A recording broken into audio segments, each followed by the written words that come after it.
Hello, everybody.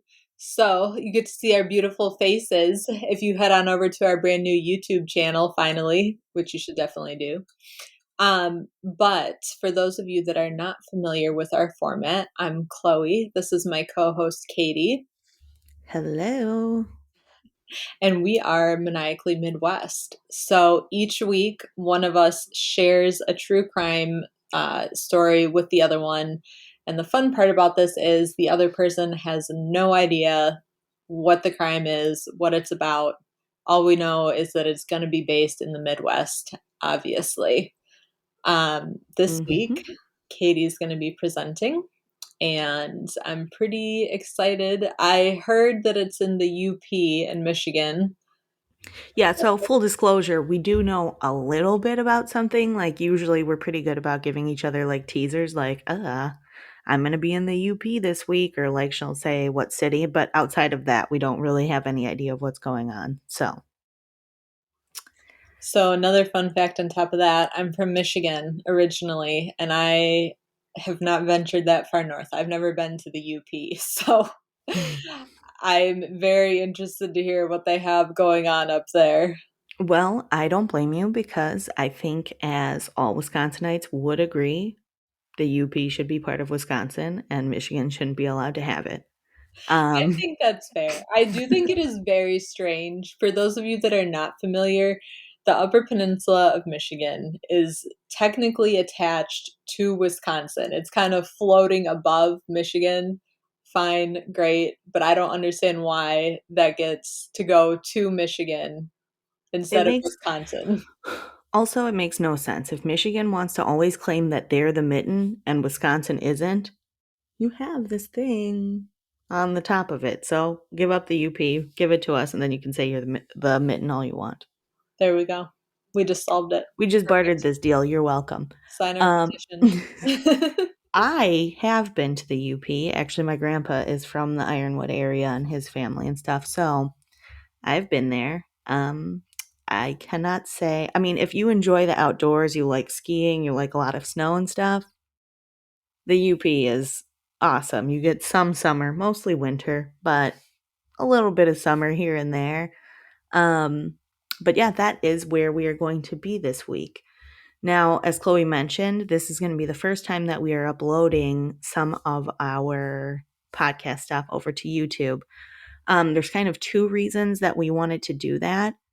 Number one, because not everyone enjoys listening only to podcasts, but they like seeing the people, which gives me a little bit of anxiety because I feel like I'm reading my notes when I'm the one presenting.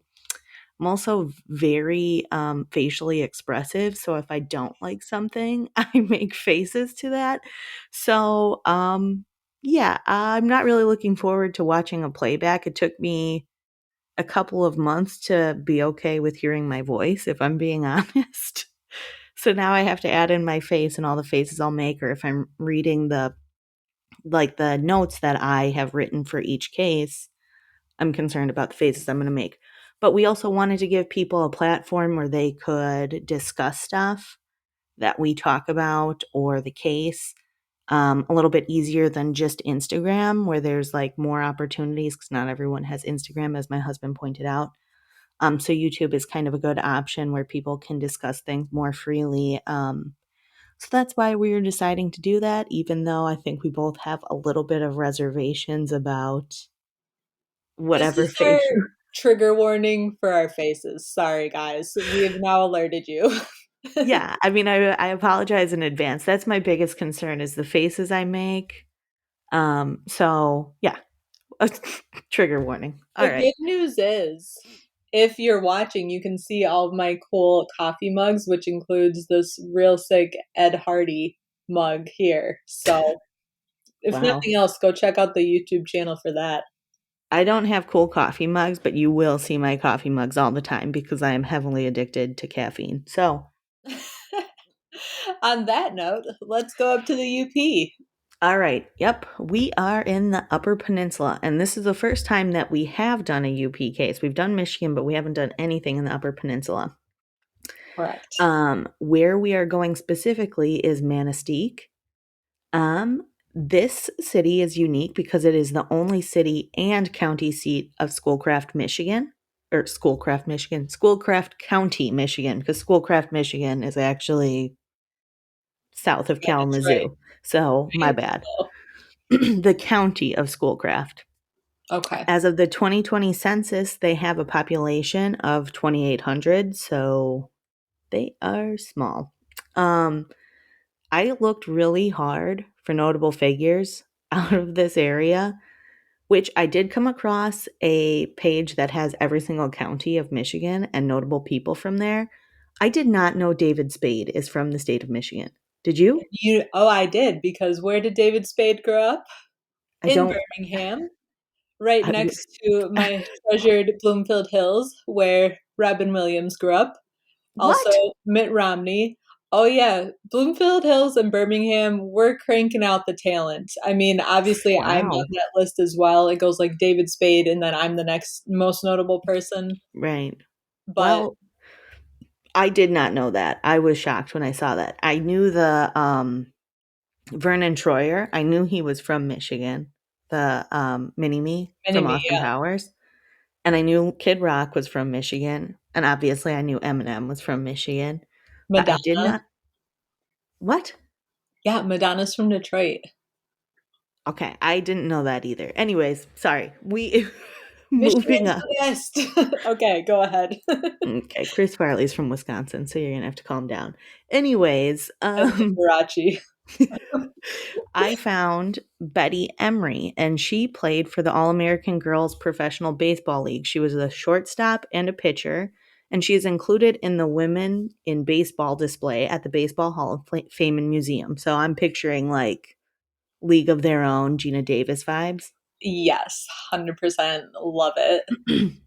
So I thought that was interesting. I'd never heard of her, but cool. I didn't even know there was a section of Women in Baseball display. So Very cool. it is April 17th, 2015. And a family with their 8-year-old and 14-year-old sons, they were just driving down the road in the afternoon when they spotted an Oldsmobile Bravada, which is an SUV, stopped in the middle of like the icy slash muddy roads, which it's the UP.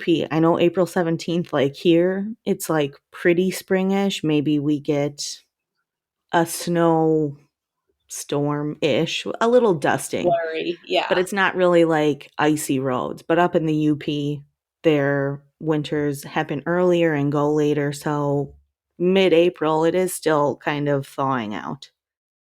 So this family, as they continued driving and approached the vehicle closer, they could see smoke and the evidence that the car had been burned. So they decided to get out of their car and check it out just a little bit closer. And when they approached, they saw two bodies burnt in the back seat, still smoldering. They Oh my God. they yeeted it back to their car. They were like, "No, thank you." And That's they like called. the total beginning of a horror movie. Just like out like in a very like low population area, pretty rural, and you come across two smoking dead bodies in the back of a car. Here's my theory. If I saw a car abandoned in the middle of the road and it looked like it was burnt, I would be convinced this is a setup to murder me. So I am not getting out to check out the car. I probably would call the cops and be like, "Yo, there's a car on fire," but you could not pay me enough money to get out of the vehicle and check it out further. I agree. And I feel really bad that their 8-year-old and 14-year-old were with them too. Yeah. So they ran back, they called 911. The police were able to determine that there were actually three burnt bodies in the car. There were two in the back seat that they had seen, and then there was also one in the cargo area. Oh my God. Um, yeah, the fire had burned so fiercely that it had melted the tires completely off of the SUV, Oh wow. which is a lot. And Katie can confirm this because in Wisconsin, tire what do they where they burn the tires, that's like a thing here. In Michigan where I grew up, we didn't do this. In Wisconsin, this is a thing. You burn like a pile of tires and it's an ordeal. okay, Chloe, you're not supposed to burn tires, so shut your trap. It's not like a thing that we're like, we proudly burn tires. Listen, the climate change is a big topic right now. I don't need to be harassed that in Wisconsin, occasionally there may or may not be a tire lit on fire. So It takes just a lot to burn them, okay? That's all we know. anyways, when the police answered the call, the bodies were still warm and like smoking. That's how aggressive this fire was. That I mean, even though it was kind of out, it wasn't like fully lit. It was still a lot. Because of how badly the bodies had been burnt, the medical examiner could not determine the cause of death. But the three bodies they were able to identify, they were the sisters Heather Aldrich and Carrie Nelson. Heather was 25 and Carrie was 31, as well as Carrie's boyfriend, Jody Hutchinson. Oh. Yeah. This case was going to put the spotlight on the growing drug problem of this small community and in the worst possible way. Oh, wow. So, Heather Aldrich was described as vivacious and pretty, and people even commented that even though she'd been a drug addict for 10 years, the drug addiction hadn't stolen her looks, which I feel like is kind of like a weird thing to say, but we all do like kind of know, like, Yeah. typically you can spot a person who's a drug addict kind of just by their like look. It does like steal, I feel like it's like life out of the person's face. Like it just kind of sucks it out of them. Um so she had used heroin, marijuana, and alcohol, but her drugs of choice were morphine and cocaine. Oh my goodness. Which I'm pretty clueless as far as drug stuff goes, but I didn't even know morphine was like an option as far as street drugs went. Yeah. I No, don't that's pretty intense, I would imagine. Yeah, I don't know. I guess I would think morphine is a downer and coke is an upper, right? So maybe That sounds right. I So don't know. that's a scary combination.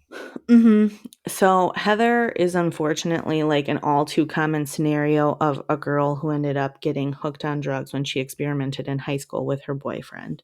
I think that we hear that a lot in like this growing like epidemic of like drug use, that it's like testing it out at like a younger age and then it just kind of gets its hooks in you and you're kind of screwed.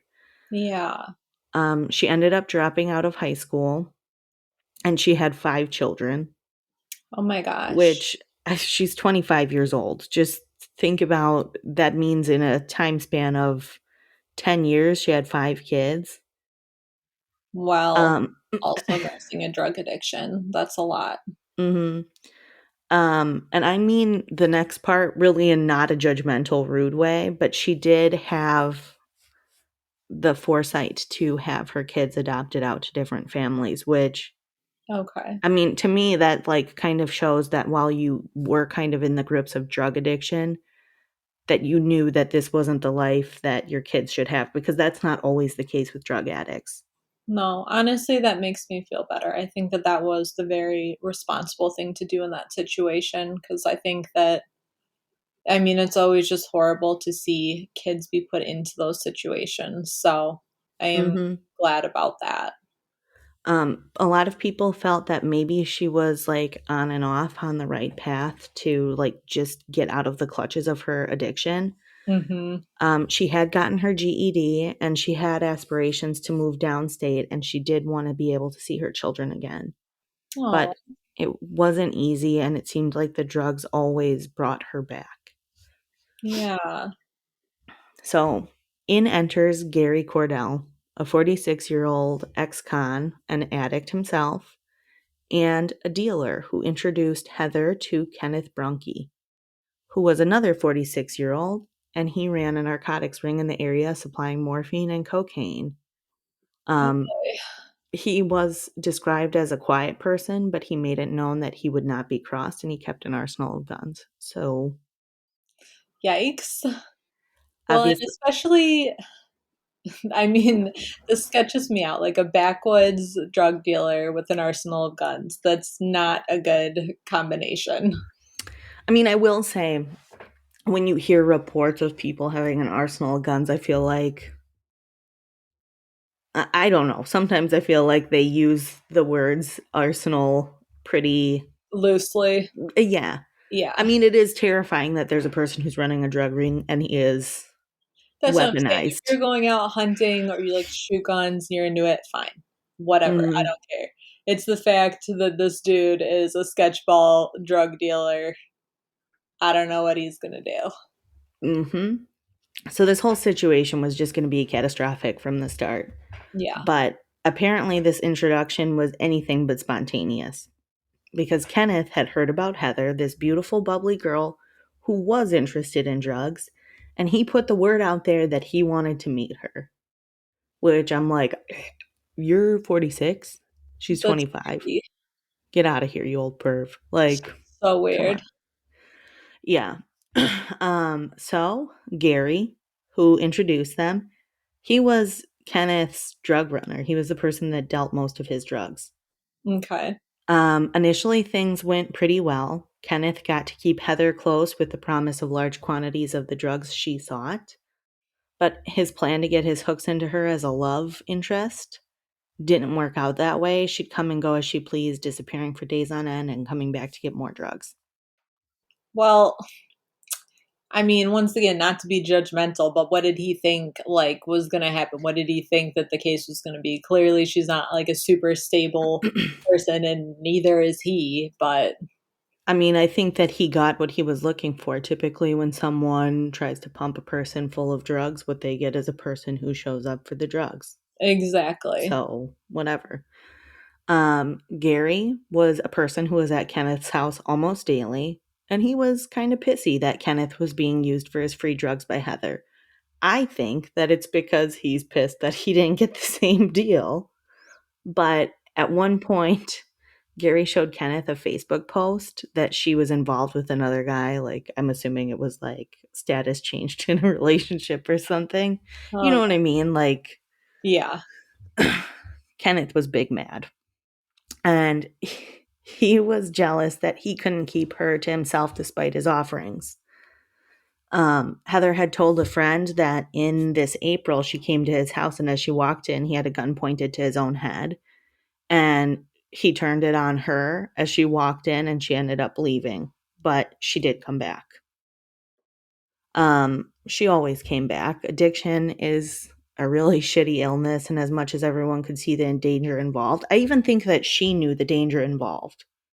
She just couldn't resist the drugs dangling overhead. On April 14th, Kenneth had given her a large amount of coke, and she had brought a male friend with her to get high on a rural road. And while they were there, Kenneth drove past because he worked for the county road commission, and he saw them together. Yeah, yeah, Okay. That's also sketching me out. Okay. yeah. He's a government employee. Cool. Perfect.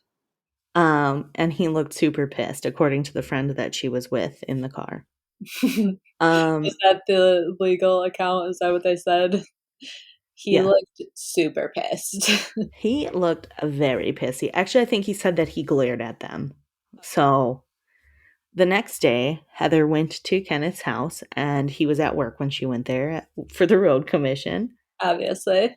And she found a big stash of cocaine in a PVC pipe that was like partially buried in his backyard, but it was barely like concealed by these pine needs. So This she is what was I like, imagine coke dealer logic being like. That makes sense. uh, Like, okay, I'm down yeah. with it. So she stole it. And she got high with two of her friends on the stolen cocaine. Um, a couple of hours after she stole this stuff, Kenneth sent her a text message saying he had free morphine on his computer desk and to come by and get it. Okay. Her friends were with her were immediately like, dude, he's baiting you. Don't go there. Yeah. Because she just stole a bunch of coke from him. As she started to come down from her high, she started like panicking hard about stealing all this cocaine from him. Um, she ended up parking her car at a nearby casino because she thought that if he was looking for her and he found her car there, he would think she's there even though she's not. Okay. And she called her sister Carrie and her boyfriend Jody, and all of them ended up going to her mom's house. Heather and Carrie's mom recall hearing from Heather that she stole the drugs, and the mom said, well, just give them back to him. Like, problem solved. I And really cannot imagine being a parent in this situation and having to like have that conversation. so her mom did know that she was addicted to drugs, and she said, like, she always hoped that she would get out of it, and Heather would show up and she would eat food and stuff, and she would kind of be hopeful that she would stick around, but then I don't know, she'd go to sleep, and when she woke up, she'd be gone, and she never really knew when she'd come back. The trauma I think that parents of addicts go through is horrifying. Like, it's probably one of the scariest things that I've seen. I can't even imagine. It's horrible. Yeah. Heather was scared. And unfortunately, despite the fear and everything else, the temptation of the free morphine was too much for her not to go back over there. No. So on April 16th, she had Carrie and Jody drive her there to collect the free morphine from Kenneth. That morning, she posted on her Facebook. This is an exact quote of what she posted on her Facebook. The needle in my arm, the thoughts in my head. What's the matter anyway? By morning, I'll be dead. Which is super sad. I mean, it was about her like addiction. So, like, I don't know. I think the thing that makes me so sad for people who are suffering from addiction is there's like half of you is like very much aware that what you're doing is crappy and you need to stop it. But then the other half of you won't let it. So, like, you're cognizant that this is not good. I don't want to do this, but you can't stop doing it. So, No, it has to be absolutely horrible to be in the grips of addiction. hmm this drive to Kenneth's house would be the last time the three of them would be seen alive and would be the last time that they're seen until the family discovered their badly burned corpses. So, a couple days following the discovery of this burnt car, a witness said that he saw Gary Cordell throwing items that belonged to the victims into the Manistique River. Oh my Then, God. Okay. then You would think if you guys like burned everything else, one maybe would go that think, yeah, route. I would think that would be the path of least resistance, but Yeah, while it's like, wow, you're stupid, you gotta love a stupid criminal because it makes the job easier. 100%. Okay. Um, So he's throwing the stuff into the river, being super sus. uh-huh. And then Gary and his girlfriend, Marietta Carlson, who was 27, and she was also an addict, were arrested. So I just want to point out Gary is 46 also. His Yep. girlfriend is 27. Yep. And I think that it is pretty common that these older male figures do find a way to bring in these younger girls using drugs as like the draw Yeah. because they're old and creepy, and that's the only way that they would find someone who would like them. But once in custody, both Gary and Marietta gave detailed confessions. They admitted to the killings, but they also implicated Kenneth, whose motive was punishment for the theft of the cocaine. Unfortunately, Carrie and Jody were essentially collateral damage because they were Heather's bride, and they could have also been witnesses later. That's what I was wondering is if she had anything to do with any of the drugs. So, okay, I kind of want to put this out there because in a little bit, some other stuff will like come up. I have not seen any hard evidence that her sister Carrie or Jody were involved in drugs at all. Oh That's man. not to say that they were or they weren't, but I also kind of feel like they were victims in this. I don't think it's cool to like drag their name through the mud. Yeah. So, I mean, you could make an assumption that they were somehow involved in this because otherwise, why would they be like, cool, yeah, I'll drive you there? But there is no proof that that happened and Yeah. whatever. Well, also, I mean, unfortunately, people that are addicted to drugs can be really manipulative. So who even knows hmm what she told them, like where they were going or what she was getting. So I mean, there are a lot of situations that could happen. Obviously, nobody deserved to end up dead For because of all this for situation. all anyone knows is she told them, because they were all aware about the stolen cocaine, that she was going to return it, and that's Mhm. why they drove her. Um so Kenneth was picked up in Illinois after these murders happened.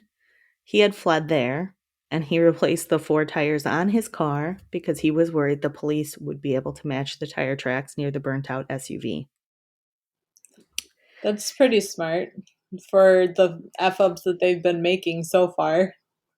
I mean, is it smart? Because they figured out that he replaced his tires, and they'd be able to figure out what the old tires were if they knew that. So it's not True. that smart. No, definitely. Um, the stories that Gary and Marietta were giving kind of were changing slightly. Started with Marietta saying that Kenneth had strangled Heather while she held her legs. And then she ended up switching it to Gary was doing it under Kenneth's order because he couldn't do it. I'm Oh assuming because of his relationship with Heather. And she also said that while Gary strangled Heather, Kenneth was killing Carrie and Jody in the basement as they were tied up down there. Gary ended up confirming that Kenneth killed the 2 in the basement, and Kenneth told him it took less than 2 minutes to strangle Carrie. Which, that's so gruesome. yeah. Kenneth only gave one police interview prior to lawyering up, and he said that he was upset that night. He didn't sleep at all. Someone I cared about, basically stabbed me. Like, talking about Heather betraying him, basically.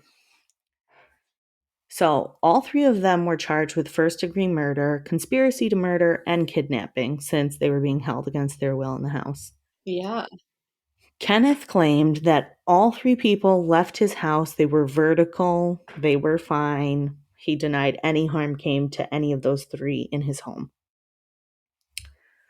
So, Marietta was being held in Schoolcraft County Jail for 47 days when she awoke on June 16th, and she complained of severe stomach pains.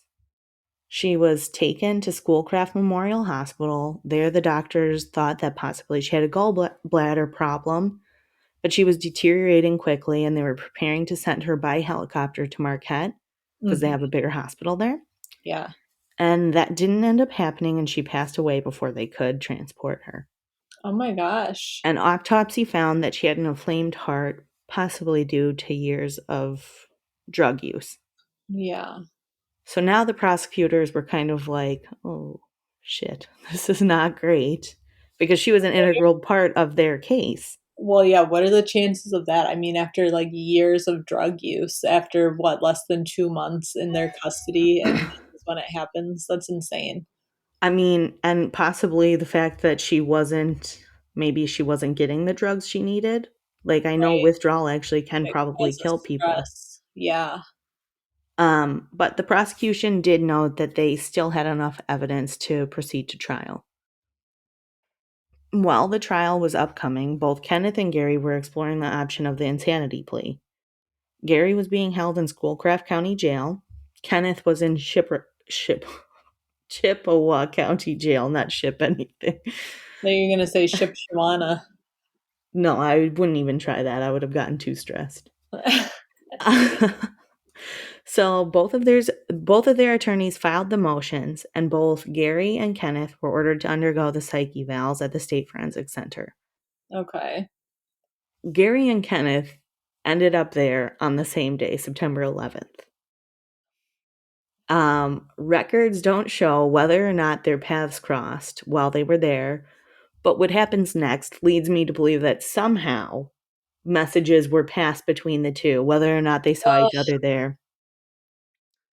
So 3 weeks after this little destiny meeting, rendezvous.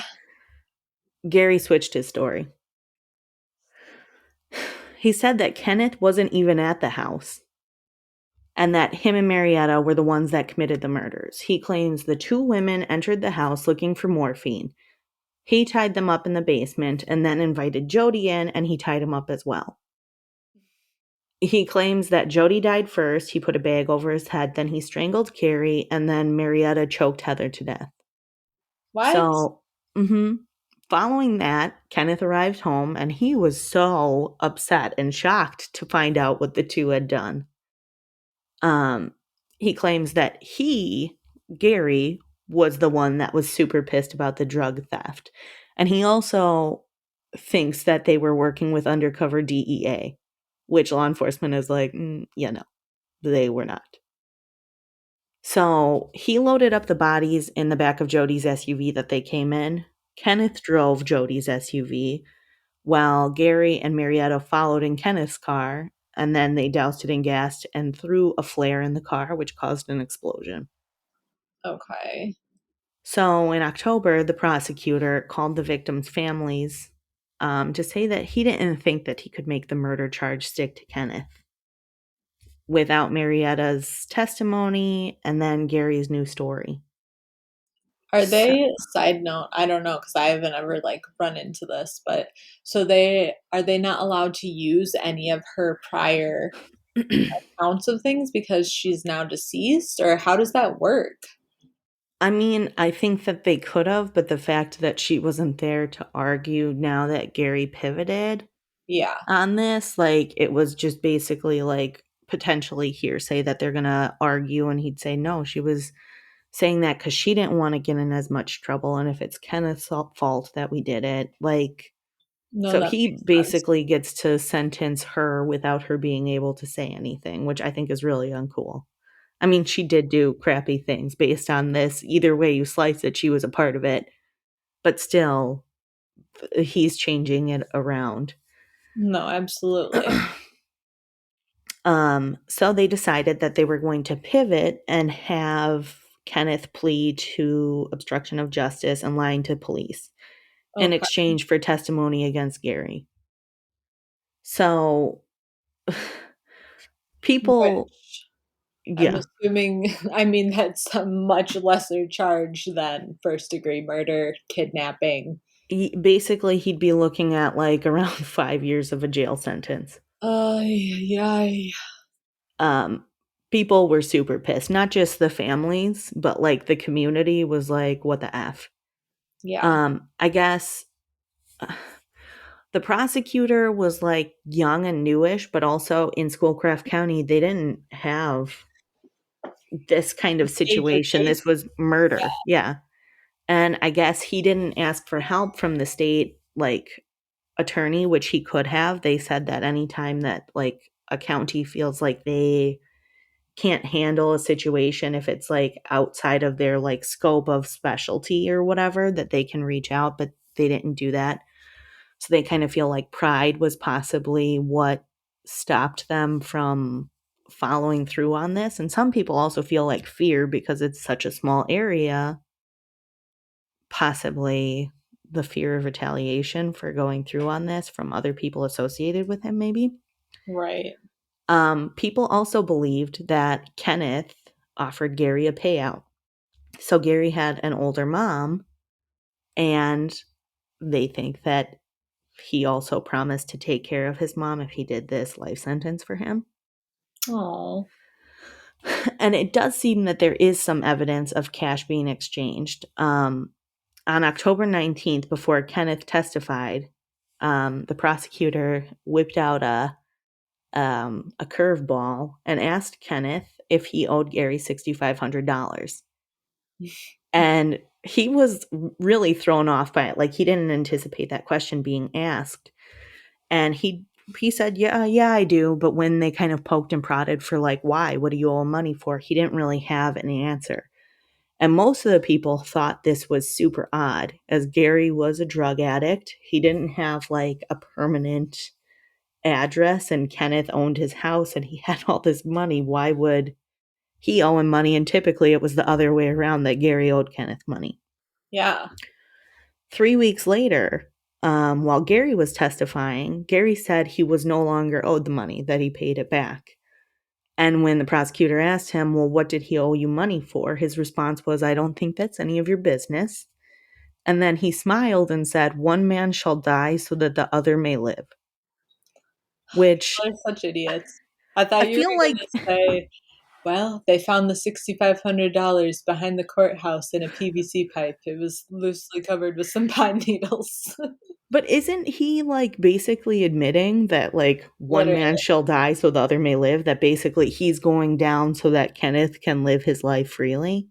I feel like this is, I don't know if you ever did this, but like in high school, whenever like me or my best friend were really going through something like over like a boy or whatever, you would go make a Facebook status.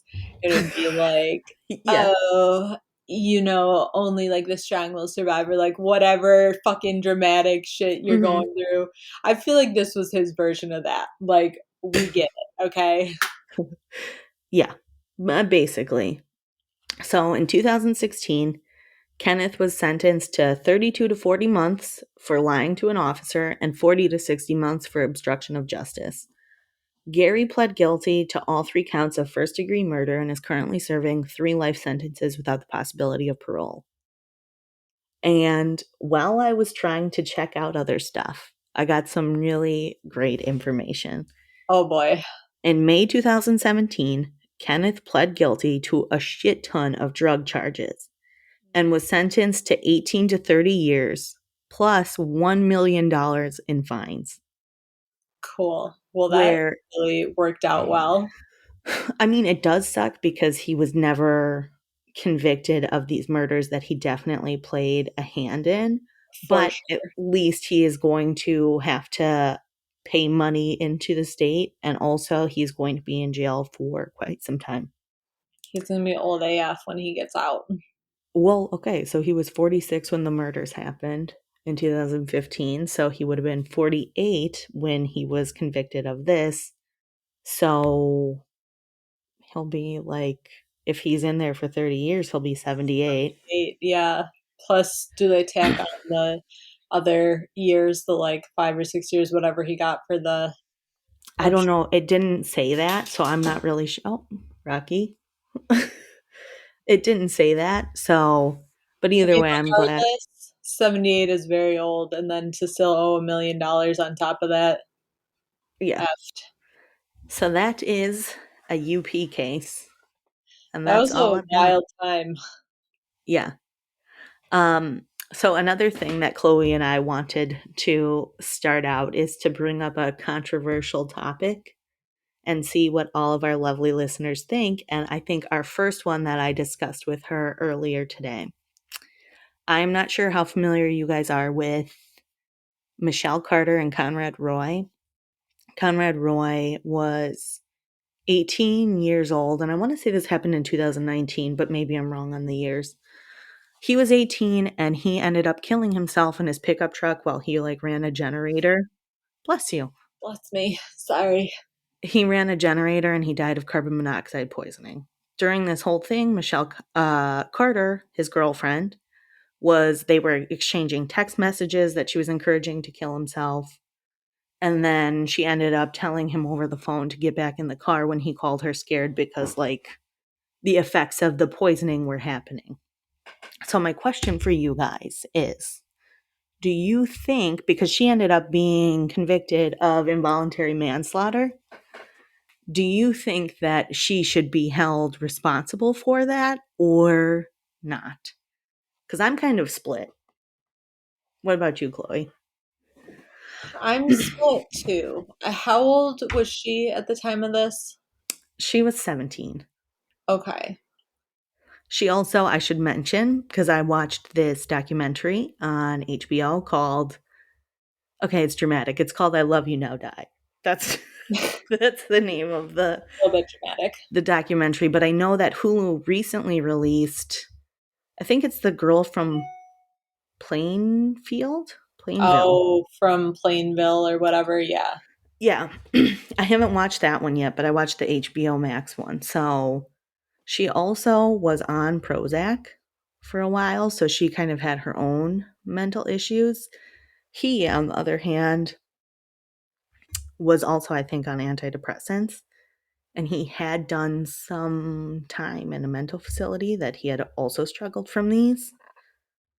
Um, I don't know. I'm torn. I think it's a very sad situation in general. I mean, it sounds like she did definitely play a part in him killing himself, unfortunately.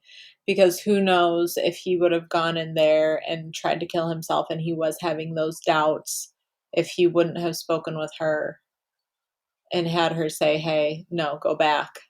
You can do Mm-hmm. this, finish it. Would he have continued? I think that that's where it's hard for me, is if that piece of the puzzle was missing, would he have gone through with killing himself? No, I agree with that because, especially also, okay, so he's struggling with a mental health issue, but also at that point, he had also started succumbing to carbon monoxide poisoning. So, even more so, he might be susceptible to follow whatever someone's told him. On the And flip yeah, side, weren't we all raised like, if your friends tell you to jump off a bridge, are you going to do it? and I So, think that that's a valid point, but I mean, again, like when people are struggling with mental illness, can you trust them to use like sound logic? I don't know. hmm And it's, the other thing is too, I don't know a ton about this, but I know that antidepressants in a lot of instances can have hmm like effects on teenagers where it does actually conclude in like suicidal thoughts, which is super hmm scary and really sad. yeah. So, I mean, who knows? Maybe we should just all sue Big Pharma. I think that's my conclusion for this. Yeah, I mean, I always thought that was bizarre when you're listening to the commercials and it's like, "This antidepressant may result in suicidal thoughts." Uh, what? Yeah, Isn't that that's like, "Oh, your anti-diarrhea medicine is gonna result in you, like, having the shits." yeah. I I took thought it that's to what we were not trying to have. avoid. But yeah, no, I'm interested in what people say because part of me also is like, this is kind of a good precedent because, like, online bullying, like a thing where people are not able to escape from their aggressors, Yes. that's something that's really difficult for the courts to deal with. And I think this kind of touches on that. While she wasn't bullying him, it was kind of him pursuing this and talking about it and planning it out. It kind of points to like, you can be held accountable because her lawyers were trying to say that this whole thing is like an attack on her freedom of speech, which, I mean, That sounds like a lot of recent politicians that we've had in this country, but yeah, no. So I'm interested. You guys can hop on our newly found YouTube channel. Just search for us, Maniacally Midwest. We'll be on there. I also put on my big girl pants and set us up a Gmail account. So if people try to reach out to us, if you have ideas for cases you want to hear, or you want to tell me that I look really stupid on YouTube, you can send the email. Chloe's nodding yes. I'm yeah, going to assume the first email is going to be from her. Like, oh my God, you looked so dumb. I saw that face you made. I'm gonna create like a pseudo Gmail account only to send hate mail to Katie. You know what that reminds me of? Oh, of the river of blood, right? Was that case? No, It that's was not what around I'm that talking time. about. I'm talking about the leads. Oh, yeah. Okay. Sometimes we can't, for legal reasons, we can't really dive into this too far, but sometimes when we need to in this household, we create real fun fake emails over here. So I'll come up with some creative ones. So back on topic, our email is maniacallymidwest@gmail.com. So you guys can reach out to us. But as always, we've got our Instagram at maniacallymidwest. We also have our TikTok, which we have not been keeping up on so much, but here's to hoping. Yeah. Also my daughter last week, at some point apparently I started a YouTube channel. I don't remember this. I think that I just uploaded because I was having problems with the length of videos to send my parents like through iMessage, that That I makes uploaded some longer videos and like just posted them on like my private YouTube thing. And I guess my daughter found it and she told me that I am a loser, that I only have two subscribers. And she said, you know, the way that you can like not be a loser is like if you record yourself playing video games. Oh, there So we go. listen, I'm going to keep it to myself that we have a YouTube channel because I can't deal with her criticism anymore. We just don't want to look like a loser to our 5 and 6 year olds, okay? So please go check out our YouTube channel, guys. All right. But thank All you right. guys so much for listening to us. If you can, once you get off of here, give us a rating and a review on Apple Podcasts, Spotify, Google Podcasts, wherever you listen to us. It helps other people find us and it helps make it hurt less when my daughter tells me I'm a loser. So, anyways, thanks so much, guys. See you next week. Bye. Bye.